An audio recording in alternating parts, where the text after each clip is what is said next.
Hello friends, अवाम welcome to all of you in my YouTube channel Akhilesh education centre. This is Akhilesh Kumar. आप सभी का स्वागत है आपके अपने परिवार Akhilesh education centre YouTube channel पर। दोस्तों, आज की क्लास में हम लोग वैद्युत विभव के टॉपिक को आगे बढ़ाते हुए अगली क्लास में हम लोग, जैसे कि आप सबको पता है, पीछे की क्लास में हमने देखा था वैद्युत विभव के बारे में, और उसमें जो आपका टॉपिक चल रहा था वो था समविभव पृष्ठ। समविभव पृष्ठ को कंप्लीट करने के बाद जो आज आपका टॉपिक स्टार्ट होने वाला है, उस टॉपिक का नाम है बिंदु आवेश के कारण उत्पन्न विभव। तो आप लोग हेडिंग लिखेंगे बिंदु आवेश के कारण उत्पन्न विभव। बिंदु आवेश के कारण उत्पन्न विभव। तो आई थिंक आपको दिखाई दे रहा होगा बिंदु आवेश के कारण उत्पन्न विभव, यानी कि electric potential due to a point charge. ये आपको कैसे ज्ञात करना है, तो आप इसके यहाँ से स्टार्ट करते हैं एक नई जर्नी, और सबसे अलग टॉपिक है, तो आप समझते हुए चलिएगा। हम लोग स्टार्ट करते हैं बिना किसी देरी के। तो हम लोग सबसे पहले मान लेते हैं कि माना कोई आवेश है, बिंदु आवेश के कारण ज्ञात करना है, तो हम मान लेंगे कि माना कोई प्लस क्यू आवेश है, एक ऐसे माध्यम में रखा गया जिसका परावैद्युतांक के है। तो सबसे पहले हम लोग मान लेते हैं कि माना कोई बिंदु आवेश प्लस क्यू है, जो कि एक ऐसे माध्यम में रखा गया है जिसका परावैद्युतांक के है, और इस बिंदु से आर दूरी पर एक बिंदु दूसरा है। एक बिंदु कोई हम मान लेते हैं कि इस बिंदु आवेश से आर दूरी पर एक बिंदु ए है, तो इस बिंदु से आर दूरी पर एक बिंदु ए है, तथा डी आर दूरी पर, आर प्लस डी आर दूरी पर दूसरा बिंदु कौन सा है, बी है। तो हमें बिंदु ए पर उत्पन्न विभव की गणना करनी है। आप सबसे पहले मानेंगे कि माना कोई प्लस क्यू आवेश एक ऐसे माध्यम में रखा गया है जिसका परावैद्युतांक के है, तथा इस आवेश से आर दूरी पर एक बिंदु ए है, तथा इसी आवेश से आर प्लस डी आर दूरी पर दूसरा बिंदु क्या है, बी है। और जहां पर हमें वैद्युत विभव की गणना इस पर करनी है, बिंदु ए पर उत्पन्न विभव की गणना करनी है। तो चलिए हम लोग इसको मान लेते हैं। उसके बाद हम मानते हैं कि हमारे पास अनंत पर कोई परीक्षण आवेश रखा गया है। यहां से अनंत दूरी पर एक कोई परीक्षण आवेश क्यू नॉट रखा गया है। इस परीक्षण आवेश को बिंदु बी तक हम लोग लाते हैं। पहले कहां तक लाते हैं, बिंदु बी तक। तो आप क्या करेंगे, इसके लिए परीक्षण आवेश क्यू नॉट को अनंत से बिंदु ए तक लाकर स्थापित करने में किए गए कार्य की गणना करनी है। मतलब इस अनंत से यहां पर लाकर गणना करनी है। तो हम लोग मान लेते हैं कि इस परीक्षण आवेश को बिंदु बी से बिंदु ए तक लाने में कितना कार्य करना पड़ेगा। चूंकि ये दूरी अत्यल्प है, तो हम लोग मानेंगे कि कार्य भी हमें अत्यल्प कार्य ही करना पड़ेगा। तो हम मान लेते हैं परीक्षण आवेश जो है ये बी पर है, बी से ए तक लाने में कितना कार्य, तो बल गुणे दूरी होता है, बल गुणे दूरी। तो बी से ए तक लाने में किया गया कार्य, आप यही लिखेंगे कि परीक्षण आवेश को बिंदु बी से बिंदु ए तक लाने में किया गया कार्य। परीक्षण आवेश को बिंदु बी से ए तक लाने में किया गया कार्य। कितना कार्य किया जाएगा, ए तक लाने में किया गया कार्य। हम मान लेते हैं कि जो किया गया कार्य है वो कितना है, डी डब्ल्यू, बहुत छोटा कार्य है। क्यों, क्योंकि हमने जो यहाँ पर ला रहे हैं वो दूरी बहुत छोटी है, तो बल गुणे दूरी होता है। तो बल गुणे दूरी, बल कितना लग रहा है, एफ लग रहा है, और दूरी कितनी है, डी आर, दूरी कितनी है, डी आर।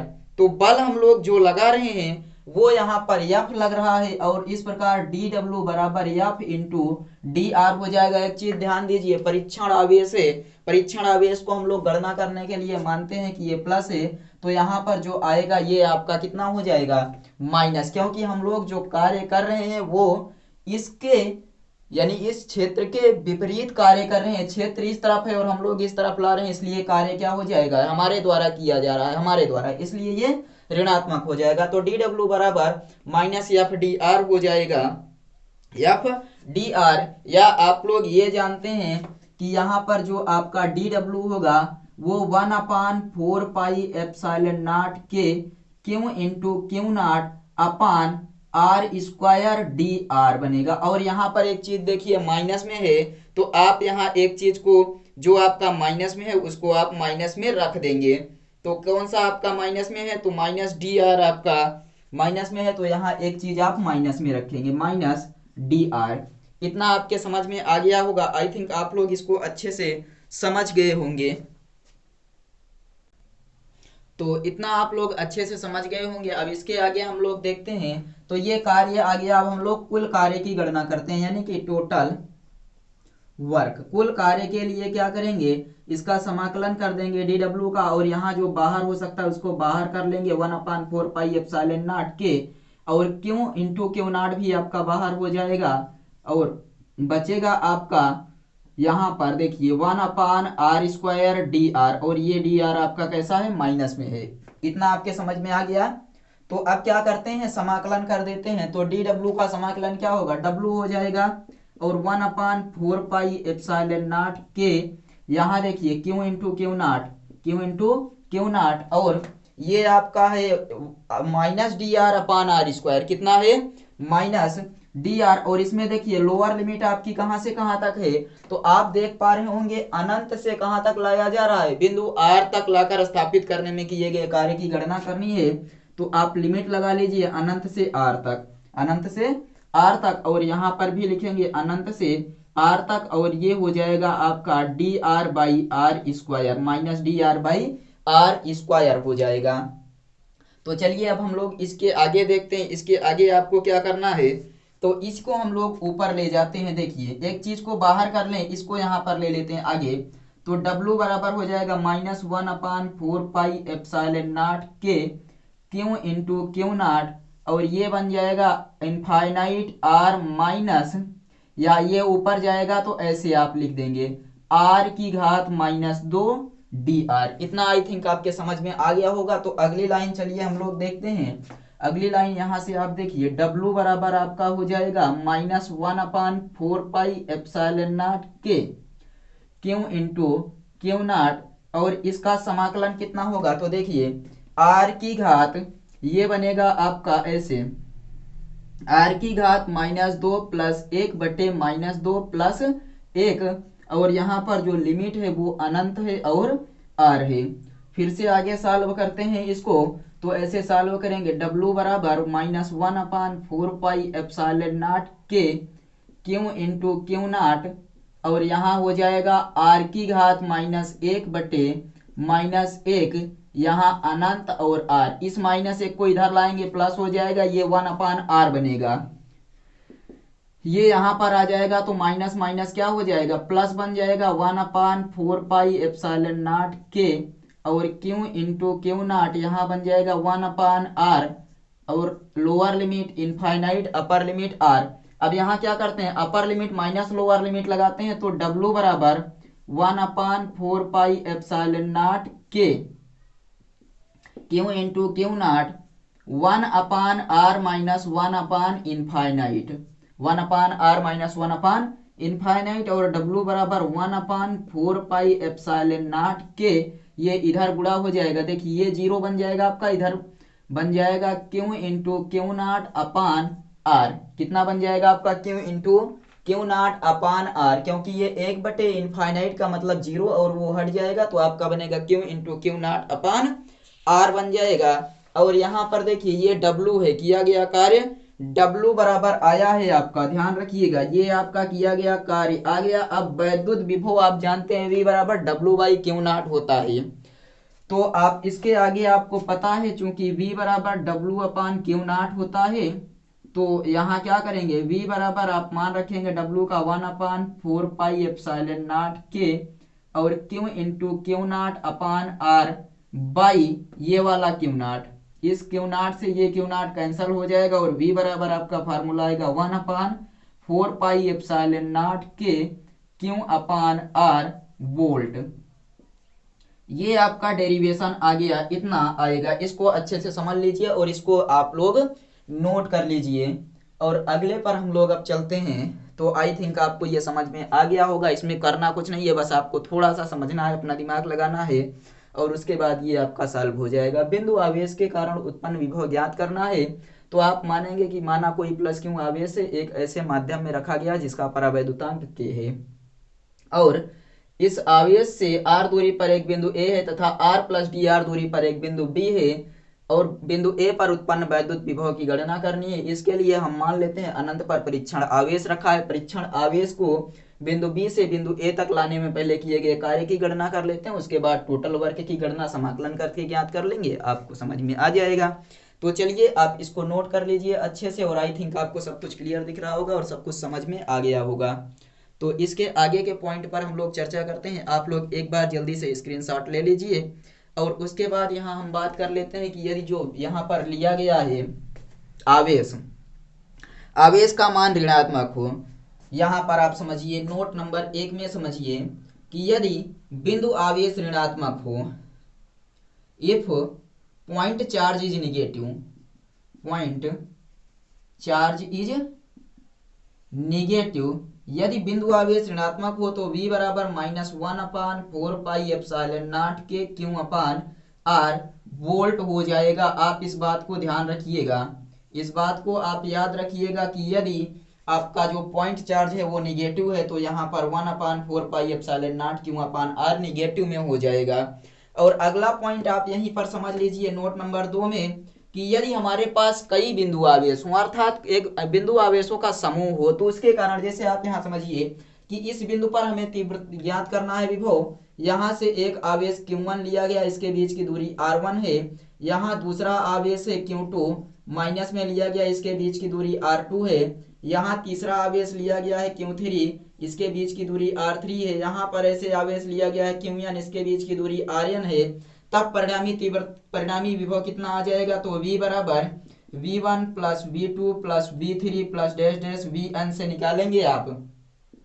V1 का मान कितना 1/4πε0 के Q1 अपान R1 प्लस 1/4πε0 के Q2 अपान R2, ये माइनस में है, और प्लस 1/4πε0 के Q3 अपान R3 plus dash dash Q1 अपान, ऐसे एक लाइन और 1/4πε0 के Qn अपान Rn हो जाएगा। और यहाँ पर जो आपका कॉमन है उसको कॉमन लेंगे तो आपका V बराबर बनेगा 1/4πε0 के Q1 अपान R1 माइनस Q2 अपान R2 प्लस Q3 अपान R3 plus dash dash Qn अपान Rn, ये बन जाएगा और इसका मात्रक हो जाएगा वोल्ट। ये आपका आंसर आ गया आवेश समूह के कारण किसी बिंदु पर उत्पन्न विभव का फार्मूला। तो आई थिंक आप इसे अच्छे से समझ गए होंगे। अब स्क्रीनशॉट आप ले सकते हैं। इसके बाद हम लोग चर्चा करते हैं वैद्युत द्विध्रुव के कारण उत्पन्न विभव पर। तो नोट कर लीजिए इस पॉइंट को आप, और इसके आगे हम लोग चलते हैं और चर्चा करते हैं वैद्युत द्विध्रुव के कारण उत्पन्न विभव के फार्मूले की। तो एक बार आप लोग नीचे की ओर थोड़ा सा देख लीजिए, क्योंकि नीचे आपको अच्छे से नहीं दिख रहा था। तो आई थिंक अब आपको सब कुछ क्लियर दिख रहा होगा। और अब हम लोग करते हैं आगे, इसके आगे की सेशन की शुरुआत। तब तक आप लोग स्क्रीनशॉट ले लीजिए। तो चलिए हम लोग शुरू करते हैं वैद्युत द्विध्रुव के कारण उत्पन्न विभव। इसमें 2 स्थितियां आपको पढ़नी है, 3 स्थितियां। एक आप बताएंगे अच्छी स्थिति में, दूसरा निरक्षीय स्थिति में, और तीसरा किसी भी स्थिति में। जब आपसे पूछा जाए जिस स्थिति में, आप उसी स्थिति में बताएंगे। तो सबसे पहले हम लोग चर्चा करते हैं अच्छी स्थिति में। इसमें आपको क्या क्या लिखना है और क्या क्या मानना है उसको समझिए। तो आप यहाँ सबसे पहले कहेंगे कि माना कोई वैद्युत द्विध्रुव एक ऐसे माध्यम में रखा गया है जिसका परावैद्युतांक K है। माना एक वैद्युत द्विध्रुव प्लस Q और माइनस Q आवेशों से मिलकर बना है तथा एक ऐसे माध्यम में रखा गया है जिसका परावैद्युतांक K है तथा इसके बीच की अल्पतम दूरी 2L है, इसके बीच की अल्पतम दूरी 2L है, और इसके मध्य बिंदु O से R दूरी पर एक बिंदु P है। मध्य बिंदु O से R दूरी पर एक बिंदु P है जहां पर उत्पन्न वैद्युत विभव की गणना करनी है। तो आप सबको पता है कि वैद्युत विभव की गणना और वैद्युत क्षेत्र के तीव्रता की गणना प्लस Q और माइनस Q को लेकर की जाती है। तो इसके बीच की जो दूरी आ जाएगी आपकी वो हो जाएगी R माइनस L, क्योंकि पूरी की पूरी दूरी R है। R में से यदि इसको घटाएंगे तभी ये प्राप्त होगा, और माइनस के कारण आपका जो दूरी आपकी ज्ञात होगी वो होगी R प्लस L। तो आप सबसे पहले क्या बताएंगे कि माना कोई वैद्युत द्विध्रुव प्लस Q और माइनस Q आवेशों से मिलकर बना है तथा एक ऐसे माध्यम में रखा गया है जिसका परावैद्युतांक K है। इस वैद्युत द्विध्रुव के मध्य बिंदु O से R दूरी पर एक बिंदु P है जहां पर उत्पन्न वैद्युत विभव की गणना करनी है। और बिंदु P पर गणना करने के लिए हम लोग प्लस क्यू से और माइनस क्यू से बिंदु P तक की दूरी ज्ञात कर लेते हैं। और अब हम लोग लिखते हैं प्लस क्यू आवेश के कारण बिंदु P पर विभव। क्या लिखते हैं?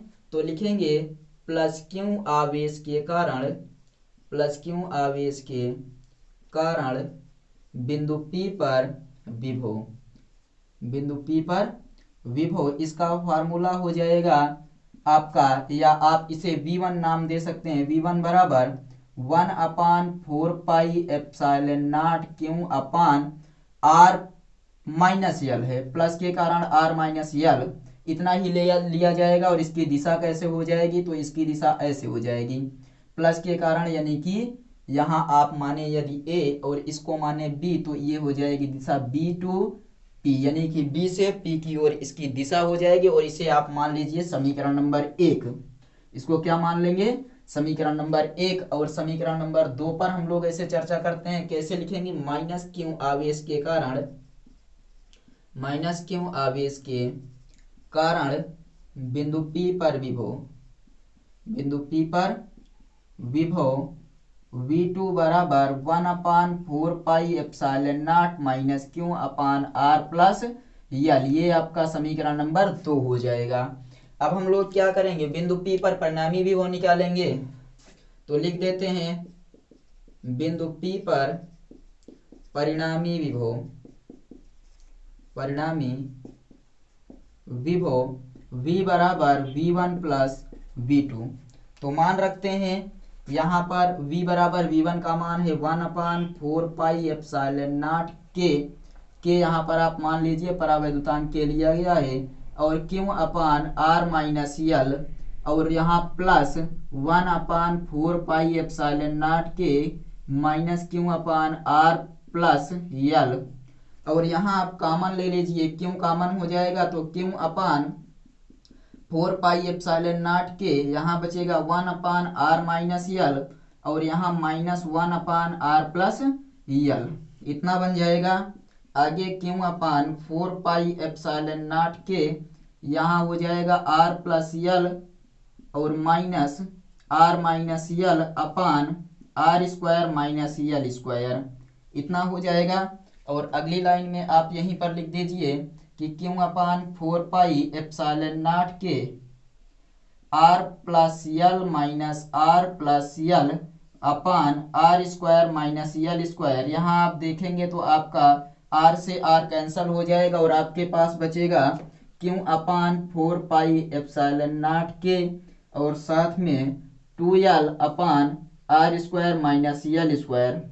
अब आगे यहाँ आपको समझना ये है कि चूंकि R इज ग्रेटर देन यल, यानी कि जो R है वो यल की तुलना में बहुत बड़ा है, इसलिए R स्क्वायर बड़ा होगा यल स्क्वायर से। तो हम लोग क्या करते हैं? यल स्क्वायर को लगभग 0 मानकर छोड़ देते हैं। तो अपने पास क्या बचेगा उसको अब हम लोग लिखेंगे।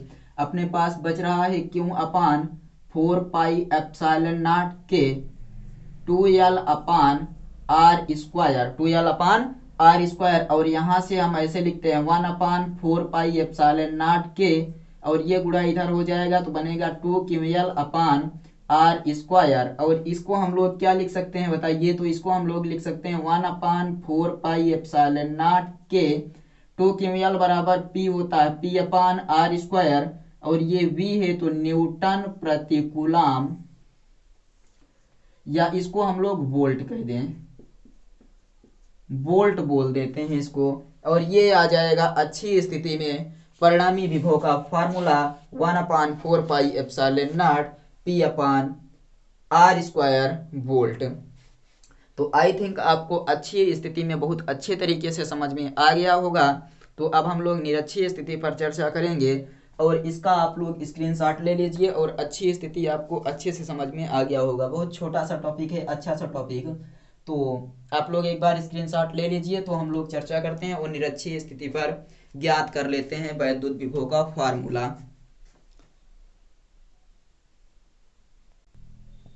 तो चलिए अब हम लोग चर्चा करते हैं निरक्षीय स्थिति में वैद्युत क्षेत्र की, वैद्युत क्षेत्र में वैद्युत विभव का फार्मूला। तो हम लोग सबसे पहले मानेंगे यहाँ पर कि माना कोई वैद्युत द्विध्रुव एक ऐसे माध्यम में रखा गया है जिसका परावैद्युतांक K है। ये माइनस क्यू और प्लस क्यू आवेशों से मिलकर बना है, जिसके बीच की अल्पतम दूरी 2l ली गई है और इसके बीच की अल्पतम दूरी कितनी है 2l, और निरक्ष पर r दूरी पर एक बिंदु P है जहां पर उत्पन्न वैद्युत विभव की गणना करनी है।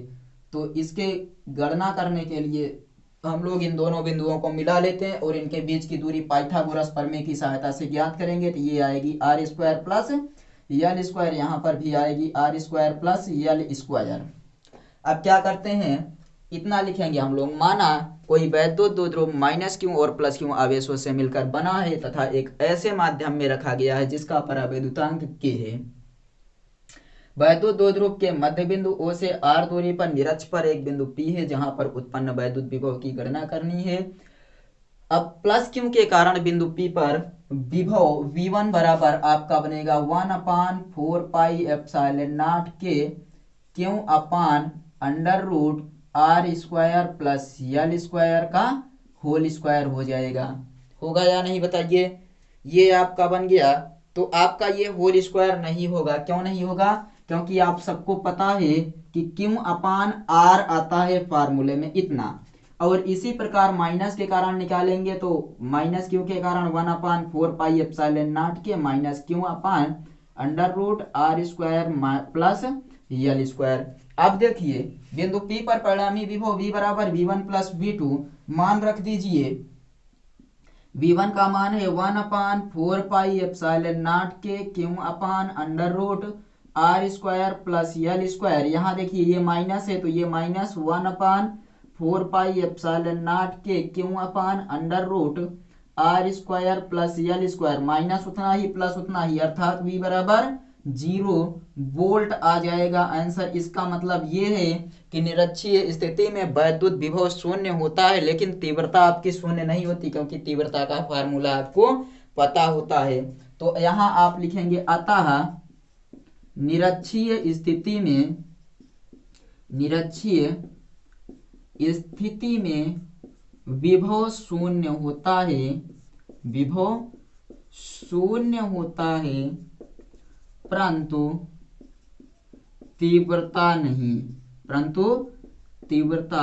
नहीं। और आप यहाँ से इस सेशन को समाप्त करेंगे हम लोग। अब अगले सेशन में मिलेंगे तो इसके आगे चर्चा करेंगे और अगला टॉपिक और भी ज़्यादा इम्पोर्टेंट है, इसलिए आप लोग अगले सेशन में ज़रूर जुड़िएगा। तो चलिए हम लोग सेशन को एंड करते हैं, तब तक आप लोग अच्छे से पढ़ते रहिए।